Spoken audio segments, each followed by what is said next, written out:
The station loomed like a jagged scar across the dark expanse of space.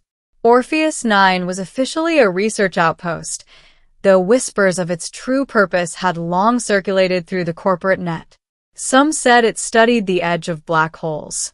Others claimed it was a testing ground for biological anomalies captured from uncharted planets. None of that mattered to Lieutenant Cale Riven when he first arrived. He only cared about the mission briefing, secure the newly captured subject, and ensure containment protocols were upheld. The shuttle shuddered as it docked. Cale's visor flickered with data. The station was only partially powered. The outer rings hummed faintly, lights flickering like the heartbeat of a dying animal. Captain Vieira, his commanding officer, met him at the airlock with a grim expression. "Riven, you've been assigned to Sector Delta. That's where they're holding the subject. It's under the strictest lockdown," she said. Her voice carried a weight Cale hadn't heard before. "We don't know its full capabilities. Treat it cautiously." Cale nodded. He had served in field operations across the Rim worlds, encountering hostile mercs, rogue AI, and even genetically altered predators on fringe colonies. But there was something different here. The subject, simply referred to as Prisoner X7, had no records beyond the basic description: humanoid, highly resilient, intelligent, and aggressive. Vieira didn't elaborate. She never did. The hallway to Delta Sector was sterile and dim. Cale's boots echoed against the metal plating.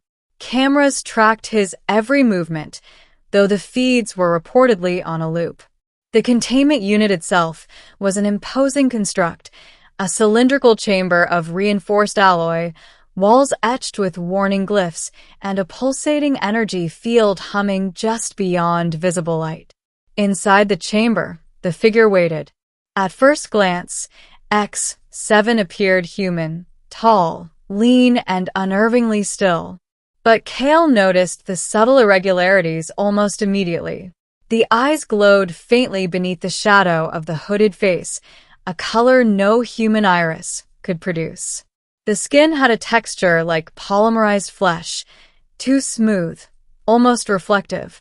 And when X7 spoke, the voice carried no timbre of fear or urgency, only cold observation. "Lieutenant Riven," the prisoner said, tilting its head. "I've been expecting you." Cale stiffened. Expecting him? That wasn't possible. He was new to the station. How could a recently captured being know him? "I'm here to administer the containment checks," Cale replied, keeping his tone professional. "You will comply." The subject chuckled softly, a sound that made Cale's skin crawl. "Compliance is subjective. I suppose that's why they brought you." Cale ignored it. He scanned the containment panel, following protocol, pressure checks, biosample readings, energy resonance readings. Everything was nominal. Yet, as he examined the readings, he felt it, a subtle, creeping awareness. It was as if the prisoner's attention had latched onto his mind. He shook his head. Stress, he told himself. Hours passed in tense monotony. Every time Cale returned to the chamber, X7 greeted him, sometimes with a question, sometimes with silence, but always watching.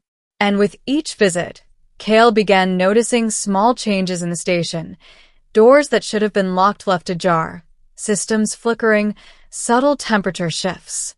At first, he blamed the failing infrastructure, but the pattern was too deliberate. Then came the first casualty. Engineer Malin was inspecting a failed oxygen regulator near Delta Sector. Cale heard the commotion over the station intercom. Static and screams mingled together. By the time he reached the site, Malin was gone. The walls were smeared with signs of a struggle, metal gouges, scorched surfaces, and a trail of viscera. No one had seen anything. No cameras recorded the event. Cale's stomach churned. X7 hadn't moved, the containment field was intact, yet the carnage was real. He began to suspect the impossible. Perhaps the prisoner wasn't in the chamber at all. He called Captain Vieira. Something's wrong in Delta Sector.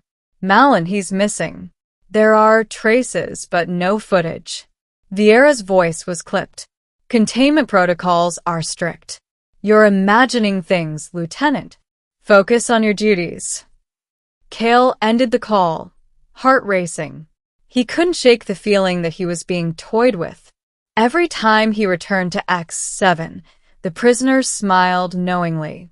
Do you see now? It asked one evening, eyes reflecting the dim lights. Do you see why they call me a prisoner? Kale's jaw tightened. You're dangerous, he said. Dangerous? X7 tilted its head. Perhaps. Or perhaps I'm merely honest about my nature. The others, they hide behind walls of fear. The following days were a blur of tension and terror. Kale conducted routine checks, but the station systems seemed to turn against him. Doors that were supposed to lock failed. The comm system sometimes relayed Kale's own voice back to him, distorted and mocking. He started seeing fleeting shadows at the edges of his vision. Sometimes, he thought he caught glimpses of X7 outside the containment chamber. Impossible, of course, but nothing about Orpheus 9 felt possible anymore. Then came the escape. Kale was in the central corridor, conducting a diagnostic on the energy shields, when alarm screamed. The containment field around X7 had gone offline.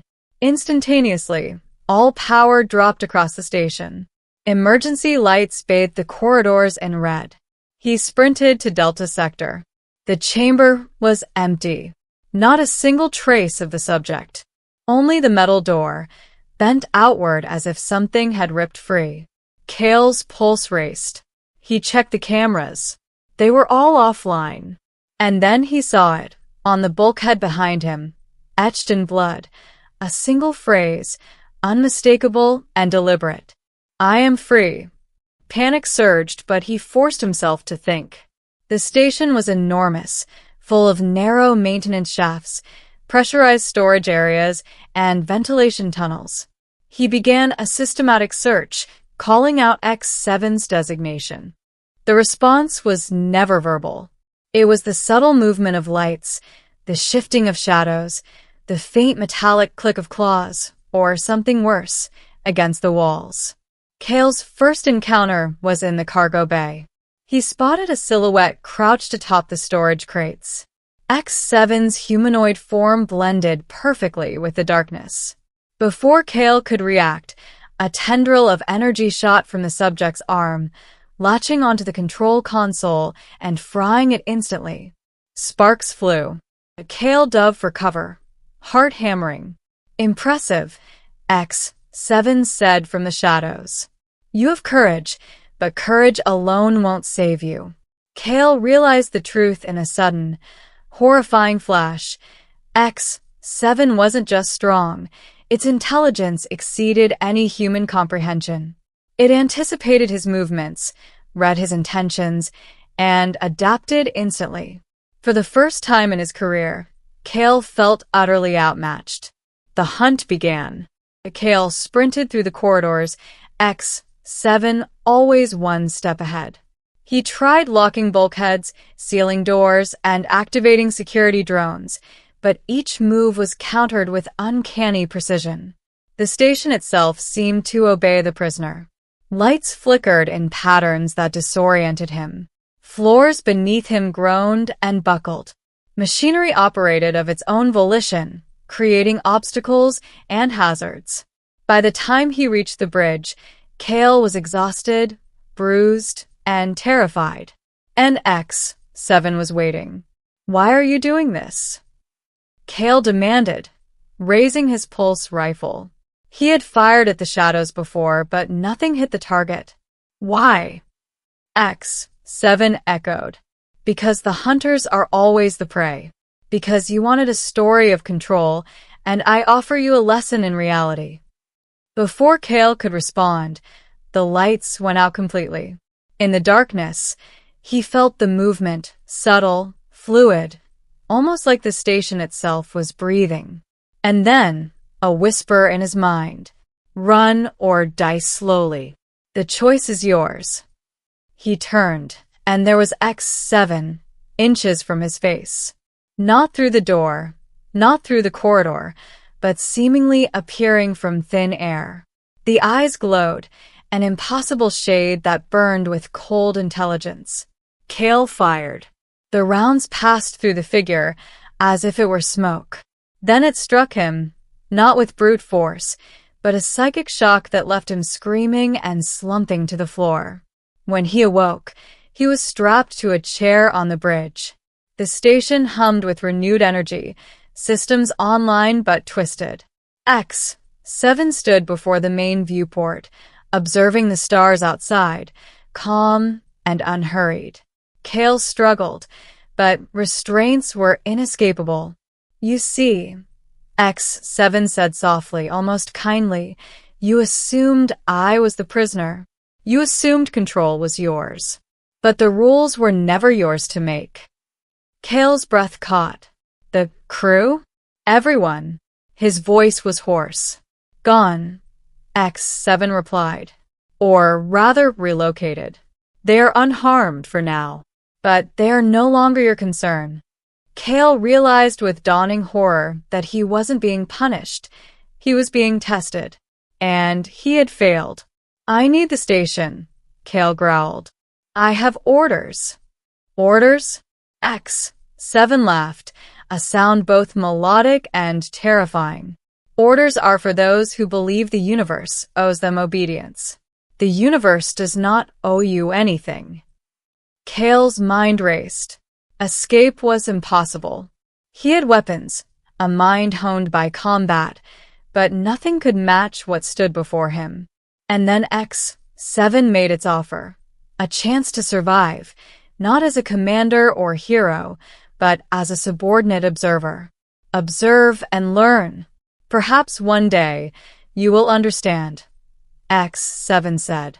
Perhaps one day you will serve well, not as a master, but as a witness to true power.